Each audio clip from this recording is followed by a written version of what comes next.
Hello friends, once again welcome back to my channel. कैसे हैं आप सब। आज हम करेंगे अपने किचन और घर की डीप क्लीनिंग, स्पेशली उन एरियाज की जिनको हम अक्सर इग्नोर कर देते हैं और गंदगी भी सबसे ज़्यादा वहीं जाकर जमा हो जाती है। ट्रस्ट मी गाइस, आज की वीडियो को फॉलो करके आप अपने किचन और घर की मिनटों में डीप क्लीनिंग कर देंगे। तो सबसे पहले ये जो चीज़ें हैं ना, जो प्लास्टिक की होती हैं और वॉशरूम में यूज़ होती हैं, स्पेशली बकेट, टब्स या मग वगैरह है ना, उनको भी हम क्लीन करना भूल जाते हैं। बहुत ही आसान सा ये आइडिया है कि जब भी आप इसको क्लीन करना चाहें ना, आपको सबसे पहले तो इसके अंदर ये ब्लू वाला हार्पिक डाल देना है और उसके साथ साथ मैंने जस्ट इसके अंदर बेकिंग सोडा ऐड किया है और कोई भी चीज़ मैंने इसके अंदर ऐड नहीं की है।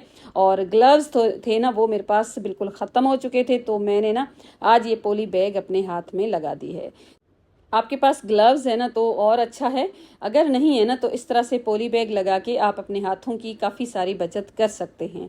तो ये जो बकेट है ना, आप देख सकते हैं खारे पानी के भी निशान हो जाते हैं, पानी इनमें भरा रहता है तो भी येलो कलर के निशान हो जाते हैं। तो नॉर्मली जब भी हम इसको क्लीन करते हैं ना, उतनी अच्छी तरह से ये निशान बिल्कुल भी नहीं जाते हैं। तो ये स्टील वूल है और इसी के साथ ही मैं इसको क्लीन करूंगी। और स्क्रैचेस हो सकता है थोड़े बहुत आ जाएं, अगर आपको लगता है कि आपकी बकेट में स्क्रैचेस आ जाएंगे तो आप ना जो ग्रीन वाला स्पंज होता है ना, उसको यूज़ कर सकते हैं, उससे भी क्लीनिंग हो जाएगी। मेरे पास यही रखा था तो मैंने इसी को यूज़ कर लिया है। तो अब ना इसके चारों साइड्स पे सबसे पहले ये हार्पिक वाला जो मिक्सचर हमने बनाया है ना, उसको लगा के एक साइड पे रख दूंगी। तो जितने भी ये प्लास्टिक की चीज़ें थी ना, उनके ऊपर ये मैंने लगा दिया था। और ये जो मग है ना, ये भी काफ़ी ज़्यादा गंदा हो जाता है, तो इनको भी हम क्लीन करना अक्सर भूल जाते हैं। टब है, इसको भी मैंने सबसे पहले ये मिक्सचर ना इसके ऊपर लगा के एक साइड पे रखा है, ताकि थोड़ा सा इसका रिएक्शन हो जाए और क्लीनिंग थोड़ी सी आसान हो जाए और क्विक भी हो जाए। चाहे हम इनको रेगुलर बेसिस पे जितना भी क्लीन करके छोड़ें, भले इसमें साफ पानी भी पड़ा हो ना, तो भी निशान हो जाते हैं। तो ये जो बकेट है ना, इसको भी मैंने सेम तरीके के साथ साफ कर लिया है। और हैंडल्स वगैरह जो होते हैं ना, उनमें भी जो डिज़ाइन होता है ना, उसमें भी गंदगी फंस जाती है। तो उसके लिए ना आप कोई भी ब्रश यूज़ कर सकते हैं, उसके साथ आप इसकी क्लीनिंग कर लीजिए, ताकि हैंडल्स है ना वो भी नीट एंड क्लीन हो जाए।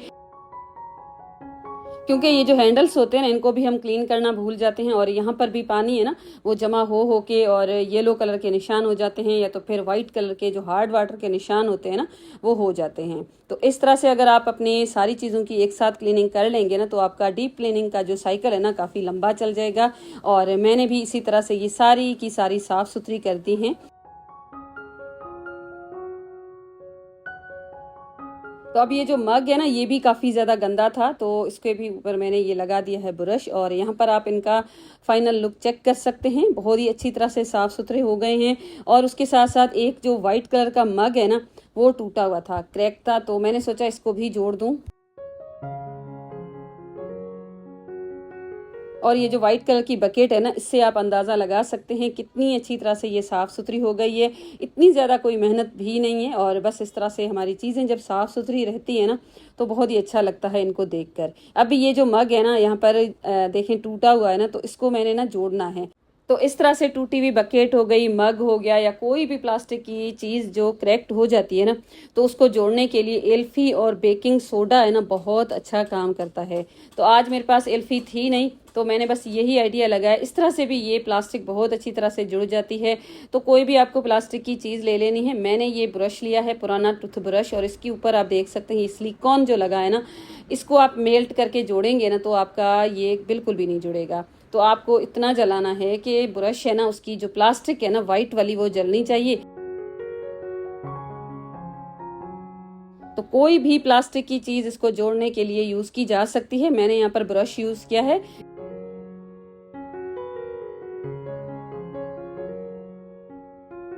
जैसे स्ट्रॉ वगैरह है ना, उसको भी जला के आप जोड़ सकते हैं। इस तरह से जोड़ने से ना बहुत अच्छी तरह से जुड़ भी जाता है। तो यहाँ पर मैंने पानी डाल के आपको दिखाया है, बहुत अच्छी तरह से जुड़ चुका है। तो बस इस तरह से हम अपने काम को चलाते रहते हैं। थोड़े थोड़े से आइडियाज़ हैं जिनको यूज़ करके। अब मेरे पास एक ये किचन क्लीनर है, जिसको मैंने ऑनलाइन ऑर्डर किया है, और इसके यूजेस जितने भी है ना वो सारे के सारे मैं आपके साथ शेयर करूंगी। और इस तरह से ना ये पैक भी आया था और बिल्कुल यहाँ पर लॉक हो जाता है, तो मैंने ना इसको यूज करने से पहले इसका लॉक है ना वो खोल दिया था।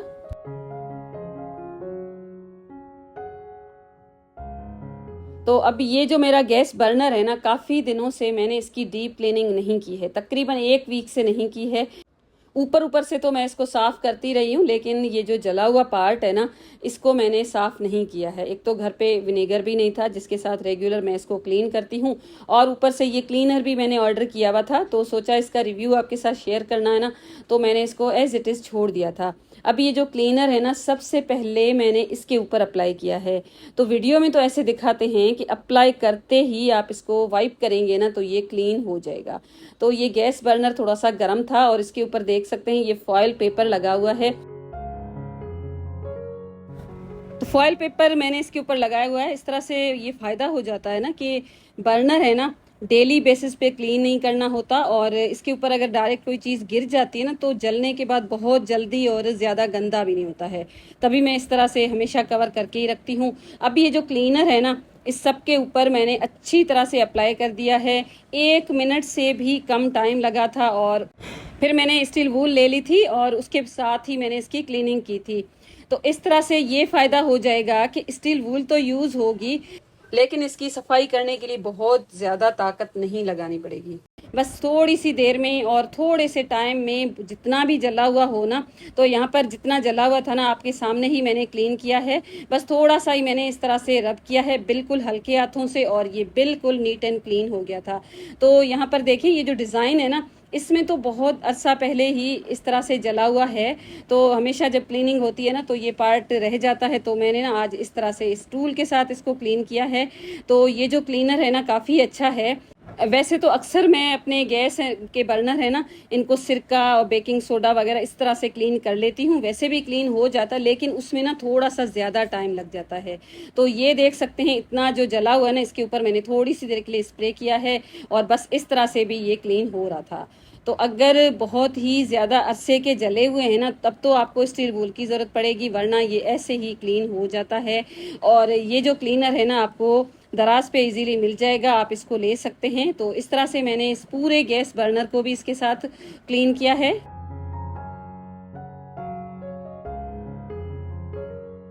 ग्रीन जो हमारा स्कॉच ब्राइट है ना, उसके साथ भी ये अच्छी तरह से क्लीन हो जाएगा, लेकिन मेरे पास यही वूल मौजूद पड़ी थी ना, तो मैंने इस तरह से इसको क्लीन कर लिया है। क्लीन करने के बाद साफ कपड़े के साथ मैंने इसको अच्छी तरह से साफ सुथरा कर लिया है।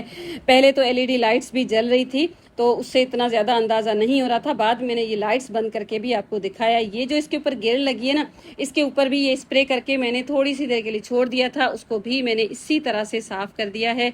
वैसे भी ये जो गियर्स है ना, जल जल के बहुत गंदी हो जाती हैं। ये तो इतनी ज़्यादा गंदी नहीं है, अगर हम इसको लंबा अरसा छोड़ देते हैं तो ये बहुत ही गंदी हो जाती हैं। इस क्लीनर के साथ आप इसको बहुत आसानी के साथ क्लीन कर लेंगे।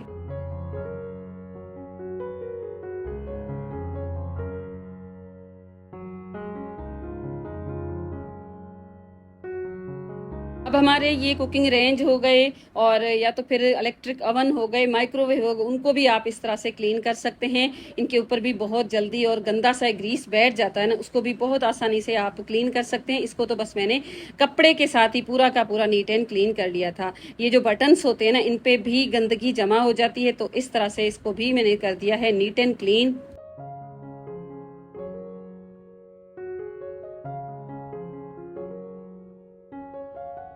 सेम इसी तरह से ये जो बर्नर्स होते हैं इनको हम डिप करके बहुत ही ज़्यादा देर तक रख लेते हैं, उसके बाद ही इसकी क्लीनिंग पॉसिबल हो पाती है। लेकिन इस क्लीनर के साथ आप झटपट इनको क्लीन कर लेंगे। और ये जो क्लीनर है ना, जब आप यूज़ करेंगे ना तो आपको ऐसे लगेगा कि आपका जो गला है ना उसमें थोड़ा सा खिचखिच फील होगा, ऐसे लगेगा जैसे हमने कोई एसिड वगैरह अप्लाई किया है।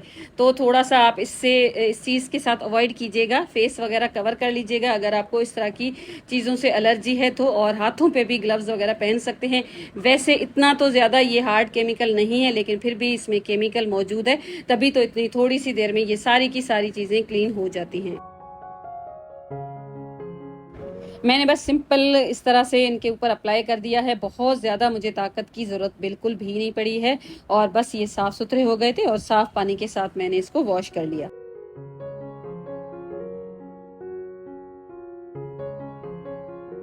इसी तरह से आप स्प्रे करके बैक साइड पे जो ग्लास लगा होता है ना उसको भी क्लीन कर सकते हैं। तो इसको भी क्लीन करने के लिए मैं हमेशा स्टील वूल यूज़ करती हूँ या स्कॉच ब्राइट वगैरह यूज़ करती हूँ, लेकिन इस तरह से नॉर्मली कपड़े के साथ भी ये इजीली क्लीन हो गया था।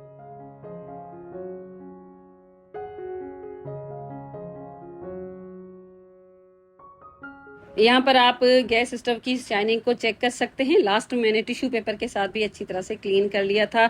तो ये जो किचन के कैबिनेट्स होते हैं ना, ख़ास तौर पे जो बिल्कुल ऊपर होते हैं हमारे गैस स्टोव के, वो तो बहुत ही गंदे हो जाते हैं। उसको भी आप इसी क्लीनर के साथ क्लीन कर सकते हैं। और उसके साथ साथ ये जो स्पेस है ना, जो बिल्कुल हमारे गैस स्टोव के नीचे की तरफ जो कैबिनेट्स होते हैं उनको आप साफ़ करना बिल्कुल भी ना भूला करें। यहाँ पर भी बहुत जल्दी और ज़्यादा गंदे हो जाते हैं। सामने वाला जो काउंटर टॉप की दीवार होती है, इसको भी मैंने आपको क्लीन करके दिखाया है, काउंटर टॉप को भी क्लीन किया है। तो सारी की सारी क्लीनिंग है ना इस एक क्लीनर के साथ बहुत ही अच्छी तरह से हो गई थी और यहाँ पर आप इसके फाइनल लुक को देख सकते हैं। वैसे तो मैं अक्सर क्लीनर भी लेती हूँ, ट्राई भी करती हूँ, मुझे इतना अच्छा कभी भी रिजल्ट नहीं मिला है जितना मुझे इसका मिला है। और जब मैं दूसरे क्लीनर यूज़ करती हूँ, साथ में अपना जो DIY क्लीनर बनाती हूँ ना, मुझे बिल्कुल भी फ़र्क नहीं नज़र आता है। इनके साथ मुझे बहुत ही ज़्यादा फ़र्क नज़र आया है, टाइम की बहुत सारी बचत हो जाती है। ये जो सिंक है ना, उसके ऊपर देखें इस तरह की जो नेट लगी होती है या तो फिर कोई भी चीज़ सिंक के साथ लगी होती है ना, वो भी बहुत जल्दी गंदी हो जाती है। उसको भी मैंने क्लीन करके देखा है। सारे के सारे स्टैंड्स इसके ऊपर थे ना, वो रिमूव हो गए थे, लेकिन सिंक के ऊपर जो हार्पिक के साथ ब्लैक निशान हो जाते हैं ना, वैसे ज़िद्दी निशान इस क्लीनर के साथ बिल्कुल भी नहीं पड़े थे। तो मैंने इसको भी अच्छी तरह से क्लीन कर लिया है। लास्ट में आप देख सकते हैं कितना ये मेरा सिंक शाइन कर रहा है। और अब मैं आपको बताती हूँ कि इस क्लीनर का नाम क्या है और इसको मैंने कहाँ से परचेज़ किया है। तो ये जो क्लीनर है ना, मैंने दराज से लिया है और इस तरह की पैकेजिंग में मुझे ये रिसीव हुआ था और डिलीवरी जो है ना इनकी 2 दिन में ही हो गई थी। और बोतल की जो साइज़ है ना वो भी 500 ml के जितनी थी और अच्छी तरह से पैक होके आया था। ऐसा बिल्कुल भी नहीं था कि कहीं से लीक हो रहा है। स्प्रे जो था ना वो साथ ही आ गया था, मैंने इसको असेंबल कर दिया है। और इसकी जो प्राइस है ना वो भी मैं आपको मेंशन कर दूंगी। और उसके साथ साथ अगर आप लेना चाहते हैं ना, तो इसकी लिंक के लिए मुझे कमेंट भी आप कर सकते हैं, नहीं तो डिस्क्रिप्शन बॉक्स में मैं आपके साथ इसकी लिंक भी शेयर कर दूंगी। तो आई होप आज का वीडियो आपको पसंद आया होगा। पसंद आया है तो वीडियो को लाइक करके जाइएगा, साथ साथ कमेंट करके ये ज़रूर बताइएगा कि आज का वीडियो आपको कैसा लगा है। और उसके साथ साथ अगर आपने चैनल पे फर्स्ट टाइम विजिट किया है तो चैनल को सब्सक्राइब ज़रूर कर लीजिएगा। अपना बहुत ज़्यादा ख्याल रखिएगा। Thank you and bye bye.